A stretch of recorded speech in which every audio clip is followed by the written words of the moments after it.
Welcome back. It's day 2 of Prime Minister Narendra Modi's power-packed visit to France in India's efforts to democratize technology. Prime Minister Narendra Modi co-chaired the AI Action Summit in Paris today alongside French President Emmanuel Macron. During his inaugural address, Prime Minister Modi asserted that artificial intelligence is creating the code for humanity in the 21st century. Let's also break down what Prime Minister had to say in his while he was leading the global AI push. He said that India has established low-cost digital public infra, highlighting India's achievement in creating affordable and scalable digital public infrastructure that serves over 1.4 billion people. Data is at the heart of AI development, and Prime Minister Modi has emphasized the need for building unbiased, high-quality data centers. Prime Minister has also stressed that technology, especially AI, should be available to all, not just a privileged few. He further added that people-centric applications should be in focus. He further emphasized the importance of robust cybersecurity measures to protect data, ensure privacy, and safeguard users from malicious attacks. Prime Minister Modi has also added that technology must be grounded in local ecosystems. As AI transforms industries and job markets, Prime Minister Modi has stressed the need for skilling and reskilling programs. India is rapidly emerging as a global leader in artificial intelligence, with significant strides in talent development, industry growth, and even technological innovation. Let's now tell you how AI is revolutionizing India. India is now recognized among top 5 fastest growing AI talent hubs. The country is witnessing a surge in AI-related education and research, which is all fueled by its world-class technical institutions and a thriving tech ecosystem. India's AI industry is on track to become a major player in the global market, with an estimated market size of $28.8 billion by 2025. The country is witnessing an explosion of AI-driven businesses and technological advancements across industries. India's AI talent pool has expanded exponentially, with a remarkable 14-fold increase in the number of AI-skilled professionals between 2016 and 2023 alone. As AI continues to gain traction across industries, the demand for skilled AI professionals in India is now expected to reach a staggering 1 million by 2026. India has also emerged as a vibrant startup ecosystem, with over 520 technology incubators and accelerators supporting AI innovation.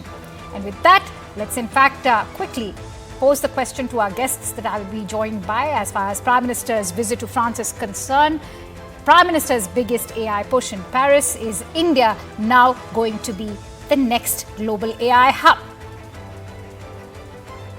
AI is writing the code for humanity in this century. We must develop open source systems that enhance trust and transparency. We must build quality data sets free from biases. We must democratize technology and create people-centric applications. India is ready to share its experience and expertise to ensure that AI future is for good and for all.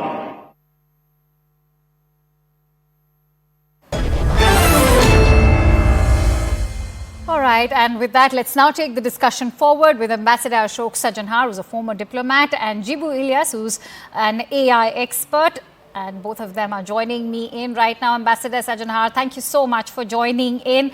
I want your assessment of Prime Minister's speech, that too at a time when we are seeing this AI rivalry between China and the West, especially after China challenged that hegemony with DeepSeek. And now we can see how it's challenging other Western models, whether ChatGPT, even Gemini or Claude. Keeping that in the backdrop, how do you assess India's role and, of course, what Prime Minister had to say? Akansha, I can't hear anything. All right, Ambassador, we'll try. Yeah. Now I got you. Now I got you. Ambassador, I want you to weigh in on what Prime Minister had to say at a time we've seen this AI rivalry between China and the West, especially after China, came up with its low-cost model of DeepSeek and has challenged the existing open source technology models like ChatGPT and Gemini, even Claude. Yeah, thank you very much, Akansha. I think what the Prime Minister said was very right, very relevant, very valid. Number one, India has a track record of being able to bring up frugal solutions, frugal engineering, whether it is as far as the digital public infrastructure is concerned, whether it is in the area of space, high tech, landing our vehicle on Mars, landing our vehicle on the moon, on the southern side, on the darker side of the moon, whether it is in terms of developing vaccines against COVID-19, etc., and then supplying it, gratis and free of charge to a large number of developing countries. So India has a track record. India also has a track record in terms of the talent pool that it has. India also has a track record of having huge data, and data is required for this. So I think India has all the possibilities, and that is what India said, that the world does not need to be broken up into different segments. We need democratization of this technology. We need this technology to be used for the good and for all particularly as far as the global south is concerned. Because, this digital divide that has taken place, whether it is with the, internet or computer or Wi-Fi, that sort of a thing should not come through AI, because AI has the capacity to change the lives of people. I couldn't agree with you more as far as India's leading role as a contributor to AI, even as the leading voice of Global South is concerned, is a very fair one. And that's why, in fact, I want to bring in Jibu on that point. Jibu, it's happening at a time when we see the kind of Western hegemony over open source AI versus China, which has, of course, shaken the market with DeepSeek. Will India be able to bring back that balance to the AI Western hegemony?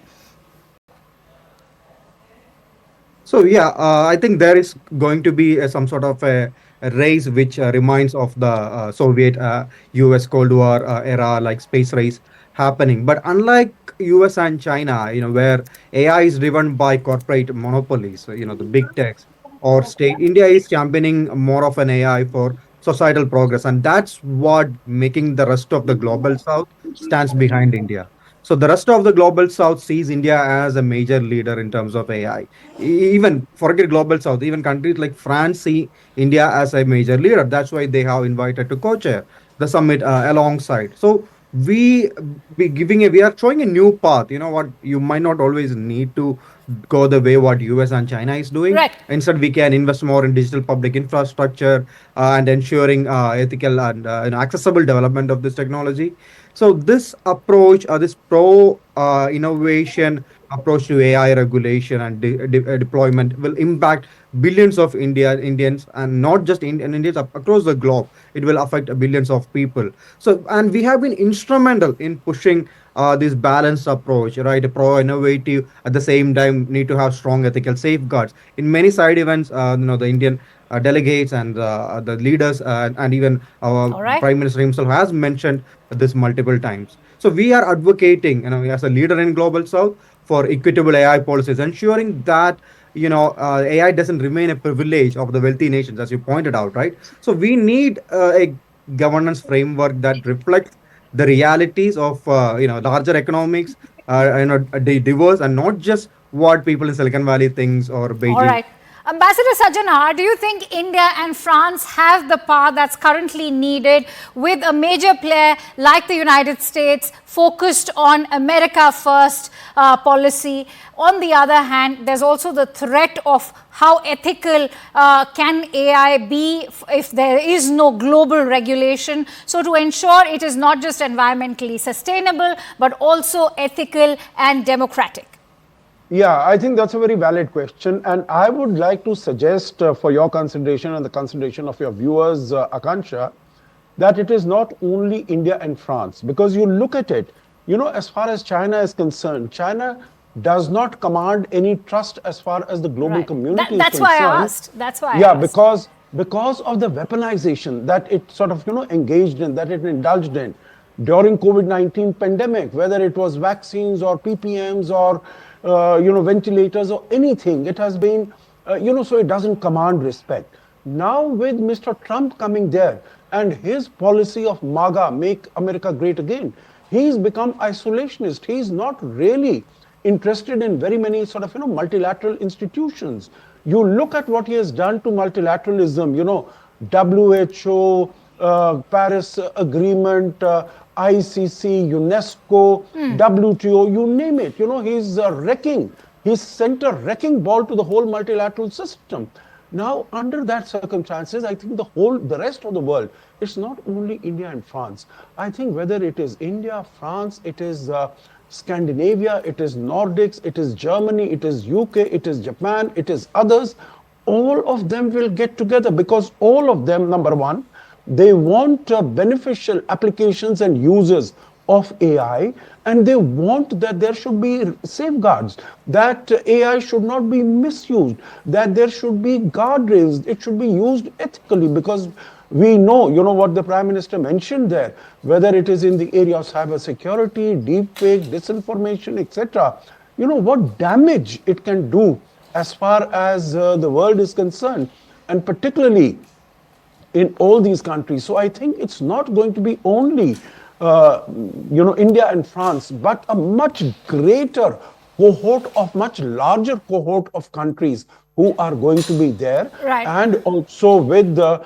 of course, Global South definitely is with India on this particular, and they would be cheering for India because India has been raising the concerns of the Global South and putting the interest of the Global South up front in all at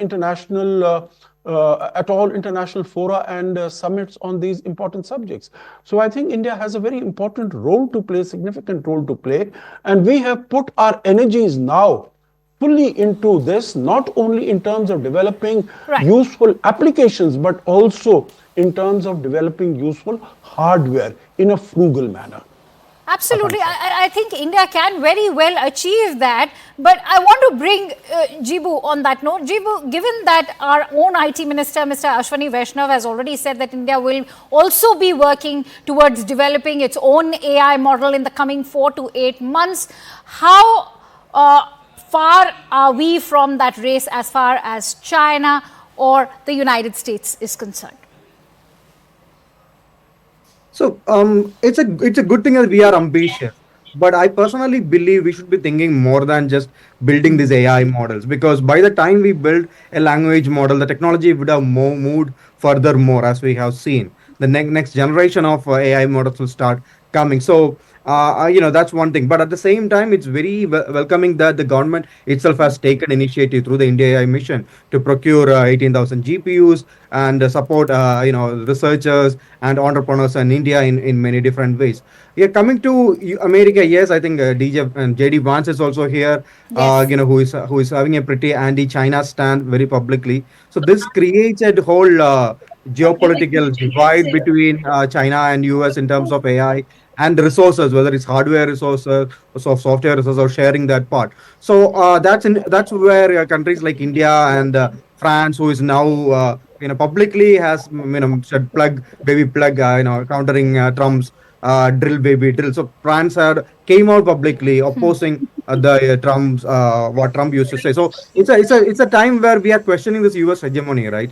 They wanted to control the hardware access for the rest of the world, then which they withdraw later on. So this is the right time where the world is also showcasing. Interestingly, there is also a lot of Chinese involvement also in this AI Action Summit, as opposed to the previous ones in and in London. So it's an interesting shift of power landscape change. That's what has been happening. All right.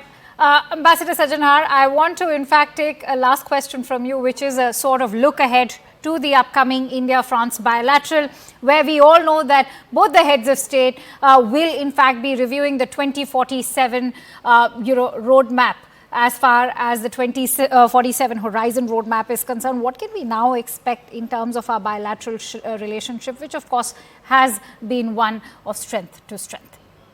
Yeah, no, absolutely. I think on geopolitics, on strategic issues, there is a great deal of trust between the two countries, and we have seen that over the last many years.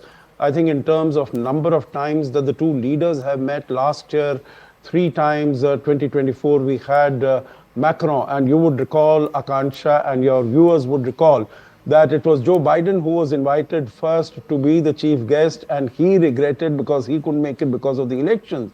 And at the last minute, we asked, the French president, and he very readily agreed. So I think this really speaks of the depth of the India-France strategic partnership and also the personal rapport.